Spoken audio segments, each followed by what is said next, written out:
Hello, everyone. Thank you for watching the special episode of Really Dicey. This is Manny with Matt and James. And James, you have a recommendation for us. Yes, I think we're talking about like just kind of like the dollar bin dive on a drive through RPG, and not that these are all cheap or anything either, but I was trying to think of good games and very interesting games that are that sometimes get lost in the shuffle of because like, there's so much content on drive through RPG. It's staggering and intimidating at times. So there's all sorts of really good stuff out there, and I come from personally a strong horror bent. I like horror RPGs. You both know that, and you both are into like Call of Cthulhu and such like that. So I Sure. was always looking for something else that would just evolve that maybe, or try something different, or look at the game in a different way. And that's when I discovered Dread, the RPG. And and like, okay, great name right off the bat. But to me, the real hook was the Wait, resolution mechanic. wait, hold Sorry, on. Dread as in Judge Dredd RPG or Dread no, DREDD? Dread, not Judge Oh, Dredd. Although I do like Judge Dredd, but no, it's just called Dread. hmm. Um, and it's like it's a bold name because how do you capture dread in a video in a role playing game? Um, Even in things like Call of Cthulhu, it's hard. Um, and they sort of lean into like insanity and stuff with Call of Cthulhu. But Dread uses the mechanics in a very special way to visit Dread and expanding Dread as the game goes on. Because it's like you watch your scary movie, things get more and more tense. And how do you capture that mechanically in a game? It seems like a really tough thing to do. These guys are friggin' geniuses. This is the book Dread, and Okay. their resolution mechanic is a Jenga tower. Oh, Okay. okay, okay. So essentially, I'll explain. As the game progresses, and as you try and accomplish things, instead of rolling dice, you go to the Jenga tower, you pull out a block, and you put it on top. And if it doesn't topple, you're successful. Oh It's goodness. that simple. But guess what happens when it does fall down? You are Dreadful. not successful. And that's really the basics of it. It's Huh. definitely a very narrative storytelling game. You create characters by the GM creating a questionnaire, and usually the questionnaire will involve mostly how they're going to relate to the events of the game that you're going to present, and then you just play. And then it's like, okay, well, we're going to run away from the monster. It's like, okay, everybody needs to pull out a block. Pull a block, they're on top. Pull a block, they're on top. And and as the game progresses, obviously the narrative of the game is going to get a little scarier and things are going to get a little more tense. But that's going to be reinforced by the fact that this tower is getting thinner and thinner as you're going along, and more difficult to continually stack up the blocks. And then choices you can make. It's like because when the Jenga tower breaks, that character dies. Then you put the tower back up and you continue the story with whoever's left over. Um, but you can also use that to like narrative advantage. It's like if you want to sacrifice yourself, it's like okay, we're all running away, monster's getting close. You can say, I'm going to topple the tower so that my friends will live. It's like, okay, and Okay. that's the mechanism that you use to do that. Huh. So, but it also gives them a chance to start with a fresh tower and maybe make it to the end of the game. So Okay. All it's right. again, it's the setup and conceptualization is simple, but in terms of creating that idea of dread, like I said, because it gets more intense as you're seeing this teetering tower, and you're just like, well, I've got to pull a block out of there, and if I don't do it properly, I don't succeed. And so that tension becomes so much more palpable by using a mechanic of a Jenga tower as opposed to dice. So there's obviously there's a little bit of chance involved, but much less so than just rolling dice. So Right. I So, think it's brilliant. Hmm. Sorry, huh. go on. I was gonna say I got a couple of questions. Okay. Starting at the very beginning, uh, you have to buy the Jenga tower separately. You buy the Yeah. book and the Jenga Yeah. tower. That's Yeah. fine. Now, There are all sorts of there are no-name Jenga towers you can get and stuff like okay. that. So, and they have instructions in the book for if you don't have a Jenga tower, different things you can employ to make it work. So, yeah. So I haven't played a lot of Jenga, maybe once or twice, really. Um, how long? How long does a Jenga game usually last? It depends on how good your players are. Yeah, that's true. Yeah, you could that could be 5 seconds or 30 minutes. I'll bust out the Jenga tower, and I can't. These things are supposed to stay stacked properly, but they never do. So, just yeah, never mind. That's not going to work. Okay, So much for that. But yeah, again, it's about how steady a hand you poke one block out, pull it out, put it on the top. Right. Okay. So, So and I'm not trying to be critical or anything. no, definitely not. The first thing that occurs to me is that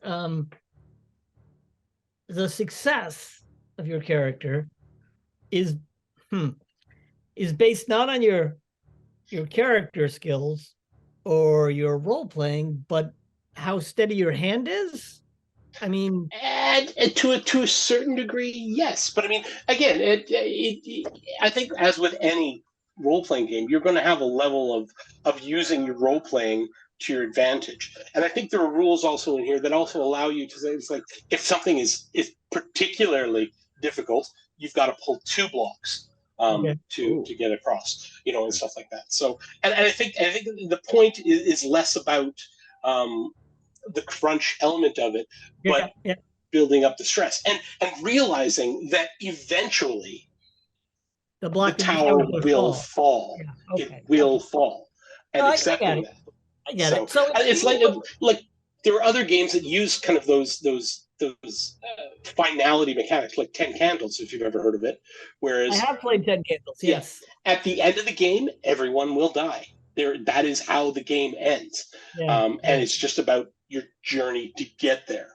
And I think if you can embrace that element of role playing, this could be really rewarding and probably a real good hoot at the same time. So, okay, I get it. It sounds like it would be a lot of fun, and almost primarily played in single shots. It's a one-shot game. Don't imagine how you could string this together.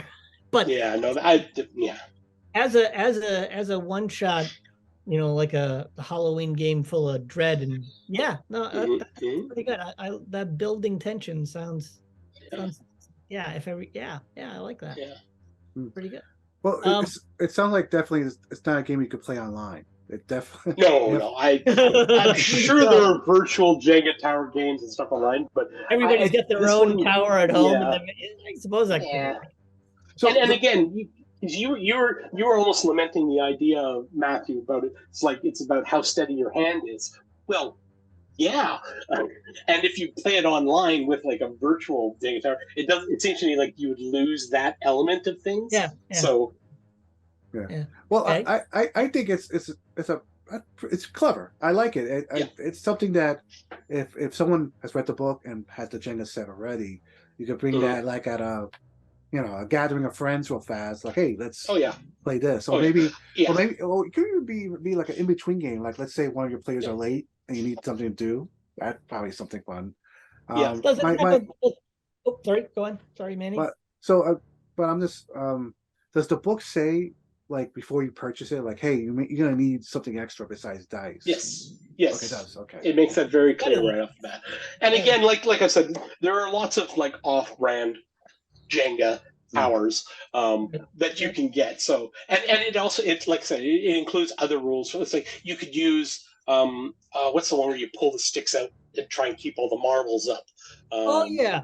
It's like you can use games like that to do the similar type of thing. You're trying to accomplish the same idea, but just with a different game. But it uses the Jenga tower primarily as its inspiration for its resolution mechanic. Well, I think it's successful with the idea of if you want to create tension that in your game, that would do it. Yeah. Okay. I like that, and that's it's to a horror creator and GM like myself, being able to translate that tension in a more physical and kind of present way is intriguing. It's the kind of thing that you could almost employ in a regular game if you were so inclined somehow, Okay. But like you said, it's not for campaign play. It has really no setting. It has a few adventures and scenarios in it. I was going to ask about the setting if there was one, but no setting. No, it's purely conceptual in terms, and it's like just however you want to use it. I think it's got like a werewolf story in here, and kind of like your standard slasher film kind of setup, and that's kind of what you're looking at. You probably want to build a scenario around it that's going to be very attrition based. People will slowly be. Because if the tower falling represents somebody dying, then all the conflicts, all the rolls have to be really high stakes. I mean, there doesn't you wouldn't make a knowledge roll by moving. Yeah. You're not gonna. No, probably not. But I get it. But again, I think it's framed for that. I mean, it's like you're not using it like every minute of the game. It's like, well, I walk through the door. Okay, pull a Jenga block. No. You want to save it for the moments when it matters, but you still want to use it enough that when something finally does happen, it's meaningful. And I mean, it's conceivable that you could go through the entire scenario and you haven't knocked down the tower, and you make it to the end.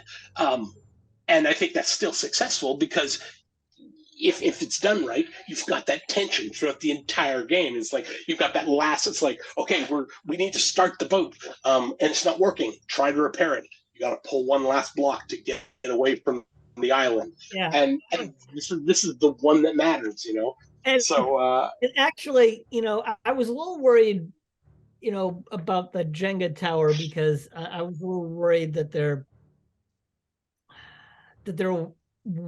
maybe wasn't enough input for like player strategy. But I'm thinking there is, because you could, if you were careful, you could try to plan your actions to avoid touching the tower. Like, because I've played games like that where I've noticed, boy, this mechanic system is really hard. I'm going to try to play this game without touching the dice. In fact, I went through an entire Paranoia Con game and I never touched my dice. I just kept volunteering other people and moving out of the way. And I was like, I'm going to do everything I can to avoid touching the dice, because every time you touch the dice, something bad happens. So you can do the same thing here. You're like, you know what? I'm going to try to very cleverly move around so I don't have to touch that tower. I think there are two things I need to respond to that. In terms of Paranoia, something bad is going to happen when you sidle up to the table. Period. Yes. Whether you touch your dice or not, so that doesn't matter. With Jenga, I think you've got the resolution mechanic that people are kind of almost eager to engage with, because it's more interactive. I think if you approach the game saying, I'm just going to play it so that I don't ever have to touch the tower, kind of defeats the purpose. And you want to be able to as a player say, okay, this is a game about risk. If I want to try and do something risky, it's like, I'm going to try and jump across this chasm, pull a couple of blocks, and it's like, I was like, I want to do something cool. Let's make it happen. So I think embracing that the fun of the Jenga tower just makes it even better. So yeah, no, I see what you're saying. I guess what I was saying, I was coming at it from a position of fear, which I think actually could match up, dovetail with the game, right? I'm in fear of the tower, so actually, there's people like that in the game. You look at the zombie movies; there's always one guy who's not going to be in the. No. Yeah. But So this sounds like a really good, a very focused game that knows what it's trying to do, and it's right there in Dread. and they found the mechanic that narrows in and does that one thing really well. So it sounds like a great time if that's what you want to play. Yeah. Yeah. Well, and that's the point again. And like you said, this is not a campaign. I can't imagine anybody running this as a campaign. It's just it doesn't fit. It seems like I could see you running a session of Dread, a full scenario, in like a couple hours at the most, maybe 3 if you really wanted to push it. I think beyond that, it's starting to wear out its welcome a bit. So it's not meant for long-term play. It wouldn't work for me, particularly with breakdown and setup every single time kind of thing if that happens. So, well, two quick questions. One, I don't know why I put 3. 2 questions. Unless we have something in the back. How big is the book exactly? Like how many pages? The book it's not huge. It's like maybe 60, 80 pages. Oh, okay. And it doesn't have page numbers on it. Of course it doesn't. But yeah, it's really thin. It's not big at all. So I'd say 60 to 40 pages. It would be a good. So yeah, it's not hard to learn. And would you recommend this something you will play with kids? Yeah, I mean, because you can tailor whatever your adventures and your scenarios are going to be. Obviously, it's like the cover has a bloody handprint on it. It's leaning into more of a horror kind of game, but horror can take different forms, as we've seen with stuff like Kids on Bikes and Tales from the Loop, which can be very kid friendly in terms of how they present it. And obviously, if you don't want a character to die when something falls down, then you alter your perception of that rule accordingly, which is fine. Tower falls. Well, exactly, and I mean, and tower fall doesn't necessarily need to be death either. As I said it, you could just make it's a major failure. Okay, and you move forward from there. How does that major failure affect the course of the narrative? Right. So, well, that sounds like a lot of fun. Yeah. So, but again, I think kids in particular will like the more tactile kind of element of playing this game. Yeah, that's what I was thinking. I'm trying to imagine if my local players, local and online play, well, not online, my local players would like something like this, and I'm trying to think. I was thinking that kids, like there's a lot of kids, and I'm trying to find ways to teach them how to role play, and maybe that could be an interesting way of doing so. Well, because it definitely would. There would be a lot of role playing around it, and I think kids are their game for stuff like it's like well, I want to try to do something risky. I want to pull the block. I want to try and do something like that. Sure. So. I think it's a great game for kids, but again, you need to tailor your scenario for that purpose. It's on Drive-Thru RPG. Probably about $15 US for the PDF. There is no print on demand. I printed this myself just because I like a physical book. Although I think you can order copies from the publisher website. It's gotten a lot of respect. It's not an invisible game. It won a gold Emmy for innovation in 2006. So it definitely has a reputation. Those in the know. I've spoken to other developers in the hobby about it, and they know of it. They're aware of it. So. I would definitely, if you want to try, and again, it's about trying something different and looking at what is out there on Drive-Thru RPG. Dread we'll have a link in the bio down there. Definitely worth a look. See, it's a fresh take on how to run a role playing game. That sounds great. I wish we were closer together. We should play. Yeah, that is a huge lament every time we talk. Yeah. Well, there you go. Okay. Well, thanks for watching, everyone. And if you get a chance, check out Dread. You won't be disappointed. And join us next time, and we'll have some more recommendations. Like, click, subscribe, comment, all the stuff. All right. Right on. Bye. Later.